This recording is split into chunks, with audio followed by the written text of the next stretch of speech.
My name is Dan Hulkower, and I'm with After Incorporated. And today's topic is emerging registration technologies. So After Incorporated is a warranty analytics company, and the majority of our business is selling extended warranties and accessories after the point of sale. And so for us, getting registration data, and getting good registration data is really the key to our programs and really the lifeblood of our programs. So a few years ago, we started investing heavily in registration technologies to help our customers get better at it, and came up with a product called QuickReg. And so I'll talk a little bit today, only a little bit about QuickReg, but mostly about sort of the journey that's happened for registration over the past 2 years. And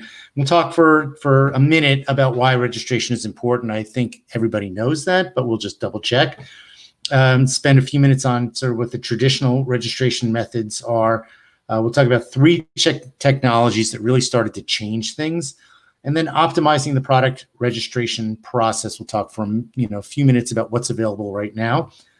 Then talk about biometrics and how biometrics are going to influence the future of product registration. So the first question is, why is product registration important? And of course, I think we all know that, it's an important connection to your customers. Many of the people that we work with are selling through dealers or selling through a third party, and so have a hard time understanding and finding out who their end user are. So, getting that product registered gives you that connection to your customers and helps increase the lifetime value of that customer, because it gives you the opportunity to directly communicate with the user. In the event of a service event, it improves the efficiency of that. And then the registration will also facilitate accessory sales, extended warranty sales, and then most importantly, the next sale. So, when that customer has purchased the product, what product they purchased, and you'll know then when they're near the end of the useful life of that product, and be in a position to offer ways to purchase another one. So traditionally, and for decades, manufacturers just inserted registration cards and hoped customers mailed them in. For years, 5% was considered a good registration rate. But, as recently as 5 years ago, there was a study that reported 45% of consumers seldom or never registered their products. But that number's 62% for consumers under the age of 30. And some of the challenges of the traditional methods is that, it wasn't simple, easy, or convenient. They weren't necessarily visible at the point of unboxing the product. So, we all know it. You get a new product, you're super excited about it. You open up the box, you throw the information in the packet to the side, and then, if you can't set it up properly, then you go back to the packet. I think that was typical for many people for many years. But then on top of it, once they dug into it, the registration didn't offer enough value for consumers in order to give them have them take the time to give you their personal information. So here's the information on who registers, and again, this is a couple of years old, but I'm sure it hasn't changed too much. It is moving because of some of the newer technologies, but still, this is representative of the way it is. So you can see, between 18 and 29. They're seldom, most of them are seldom or never registering products. There are a few technologies that changed the face of product registration. And the number one is a combination of two things. First of all, internet speeds are so much faster than they were, just 10 years ago. And it's not just, well, do you remember dialing up for internet? I do. So anyway, it's not just that the internet speeds are so much faster, but you have it at the palm of your hand right now. So We're all carrying the internet around with us, where, it wasn't so long ago that you had to go home and, dial up and check your email that way. Cloud computing has also made a big difference for the whole product registration area, because, companies of all different sizes and scale can manage their networks and their storage needs on a pay-as-you-go basis. There are three main categories of cloud computing: software as a service, platform as a service, and infrastructure as a service. And more companies have gone to the infrastructure as a service model. And what that's done is, it's not only drives operational efficiency and minimizes infrastructure expense, but it helps businesses become more agile, and it improves improving your customer communication, connecting to customers 24/7. It supports a virtual workforce. So none of this would be available. I mean, we've all now are painfully aware of the need for a virtual workforce and or virtual conferences. But all of that is available because of cloud computing. And then, delivering a cohesive customer experience, providing that single unified database for all touch points and all stages of the buyer's journey is all a result of cloud computing. And then the last technological area is artificial intelligence, which has really transformed the way that businesses communicate. And really, there's been a lot of discussion over the last couple of days about delivering that personalized one-on-one experience. That's, AI is what's doing that. So AI, predictive analytics and personalizations, make each customer interaction seem human. And there's some discussion yesterday about chatbots and, what percentage of people think they're talking to real people, when they're talking to a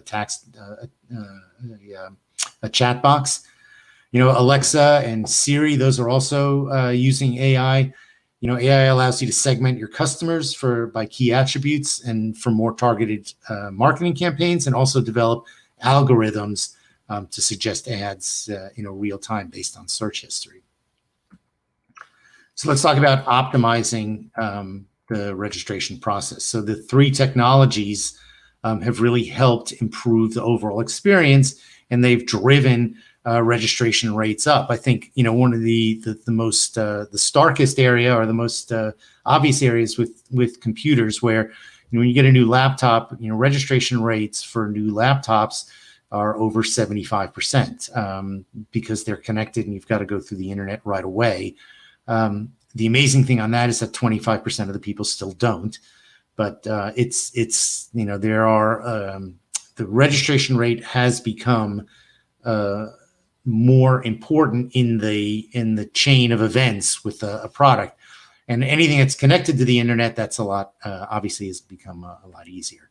But you want to really leverage the technology to make the registration process easy and offer appropriate benefits. So once we've given the customer the way to register the product, and I'll go through a couple of the ways that are now more prevalent, but then it gives you this avenue to communicate with them throughout their product ownership, expand their use, additional providing additional upsell opportunities and cross sells, and then increasing your ROI. So there are a number of technologies that are available today that have really reduced the friction of registration. The number one being QR codes, and I'll actually give an example of that on the next slide. But QR codes have become very prevalent.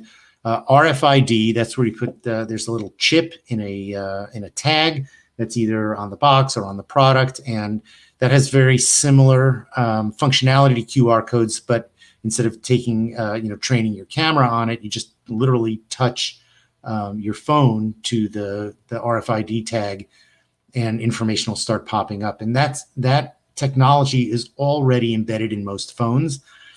We've talked about texting and chat box.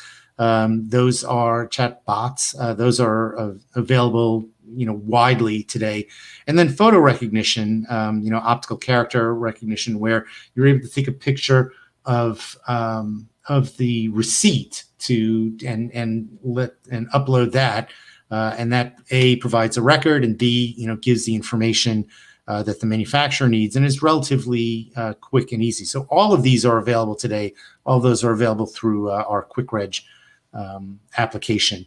But let's take a second, and this is where no feedback is going to be hard for me.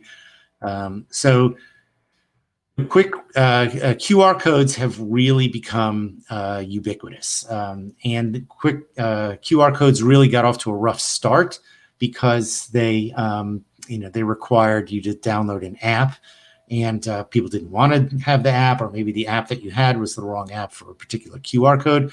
But QR codes have become really universal at this point, and the way to use them, in case you're not familiar, is you can just turn your camera on your phone and just train it right on this QR code on your screen, and then you'll see a little notification will pop down. It says open, this one is for Toro, one of our clients. And so if you just touch that, you'll see information about this particular item is here. And you can then input the model number or the serial number. Some of these have become very intelligent, where you actually can include the model number in the QR code and personalize them for each product. But what this allows you to do is, now here I am on my phone, which is with me all the time, and I can get to product manuals. I can view parts opportunities. I can see if there are any recalls. I can, understand, what's available for support for this product. I can buy a service contract. So all of these things are available through QR codes. We recommend customers put them on the box, as well as on the product themselves. And the more information that you can embed in these QR codes, the more valuable they are. But you see them now. Actually, people are a lot of restaurants are starting to use them. If you go to a restaurant, and if you're lucky enough to go and be in a warm area and sit outside, many restaurants now are using QR codes to pop up the menu, so you don't have to touch a menu, and they don't have to touch the menu. So QR codes and RFID are the most common new technology that we see out there. So ordinarily I would ask for questions right now, but I'm not going to, because I can't see them. But we'll get to them at the end.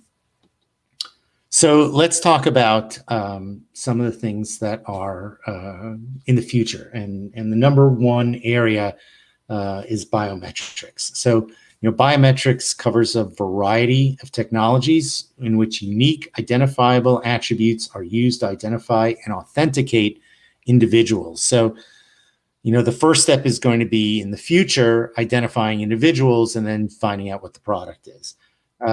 So there are a number of different biometrics, both physiological and behavioral. I'm going to talk mostly about the physiological, specifically face, fingerprint, and iris, retina, retina scans, and that type of thing. But the key part of biometrics is that they're universal, so found in all individuals. They're unique to each person. They're permanent, recordable, measurable, and forgery proof. So the physiological measurements offer the benefit of remaining more stable through the life of an individual. And a good example of that is facial recognition. Recently, my daughter turned 30, so I uploaded a photo to Facebook from when she was 9, and the photo recognition recognized that, oh, this is your daughter. He said, "Do you want to tag her?" And that was a little, unnerving and impressive.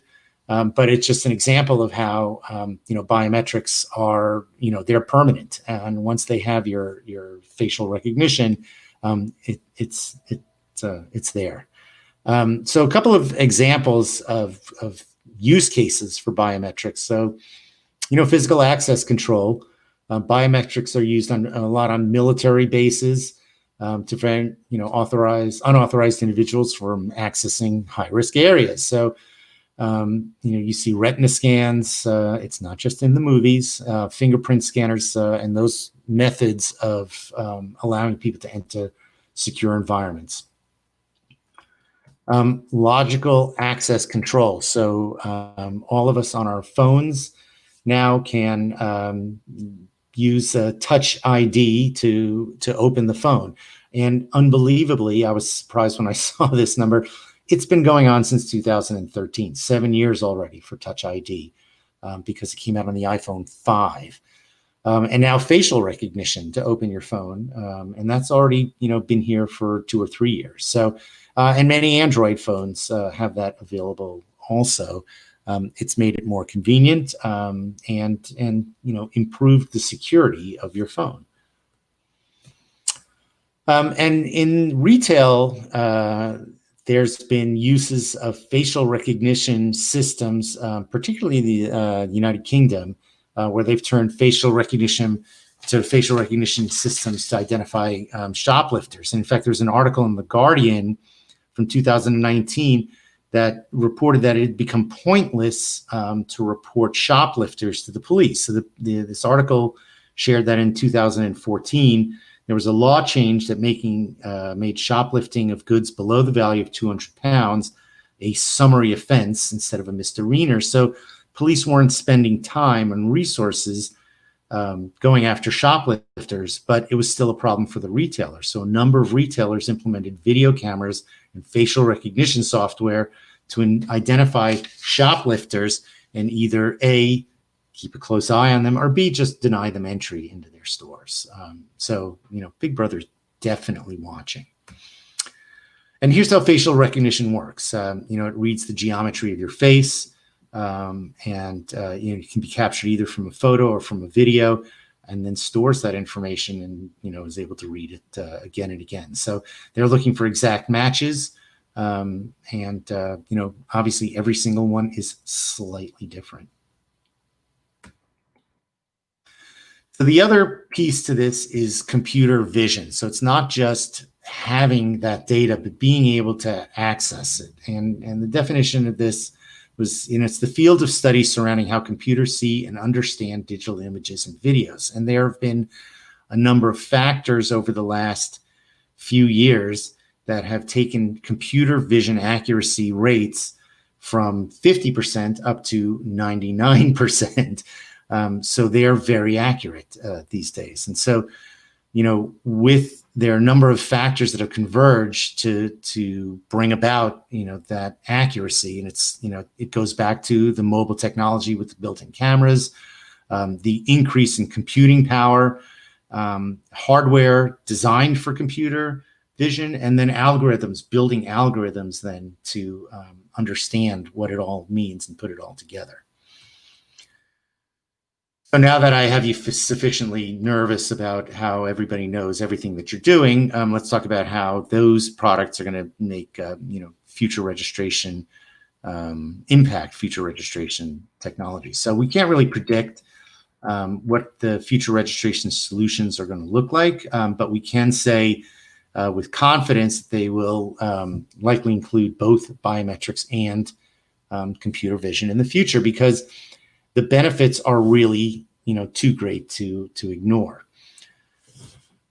And so biometrics really provide, stronger security and login verification. And, we've all seen it. Most application providers are now incorporating two-factor authentication.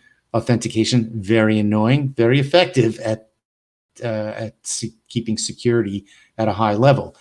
But the result of that is that consumers are more open to providing the personal data if they believe, A, that they'll get some value for it, if they can control what is stored, and lastly, if they believe it'll be safe. So, incorporating facial recognition with a PIN will likely become the industry standard for all mobile applications.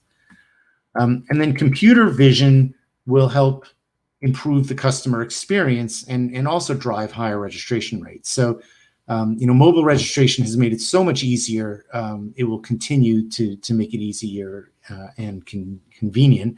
And by allowing customers just to snap pictures of their products, there's no barcode, there's no serial required. They'll be more likely to follow through. And the way that works is, currently, if you want to register something, you do have to snap that barcode. You do need to snap the QR code, take a picture of that, and send it in, or take a picture of your receipt. In the future, once you've agreed to terms and conditions, you'll just be able to take a picture of the product. They'll know, all right, this is the product I own. This is who I am. That's a proper registration. And it's interesting to think about how that's going to affect us, but I think more and more people are going to be using that type of registration. So the future of registration is closer than we think. Fingerprint and facial identification is already here, and as image and video identification become more and more mainstream, it's just a matter of time before they become part of normal product registration. So if you'd like to learn more about QuickReg and our smart registration process, please reach out to me, or there are a number of AfterInc employees that are here at the conference, or go to our website.